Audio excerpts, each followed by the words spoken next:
On a quiet moonlit night, the villagers gathered around their wise old man, who had always enlightened their minds with his enlightening words. He sat on an old mat under the ancient olive tree, then sighed and said, "My son, there was a rich merchant, but despite his wealth, he was not happy. One day, he passed by an old man laughing while eating a piece of dry bread. He approached him and said, 'Uncle, how can you laugh while eating this hard bread?' The old man replied, 'Because I recognize the blessing before it disappears.' The old man was silent for a moment, then continued, 'That merchant realized then that happiness is not in what we have, but in appreciating what we have. He returned home, and instead of grieving for what he did not have, he began to be thankful for what he had, and he lived with a contented heart.' The sheikh looked up at his listeners and said, 'Always remember that contentment is an everlasting treasure, and that happiness does not lie in having a lot of money,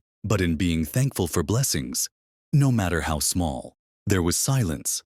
Then everyone nodded, as if the light of wisdom had penetrated their hearts.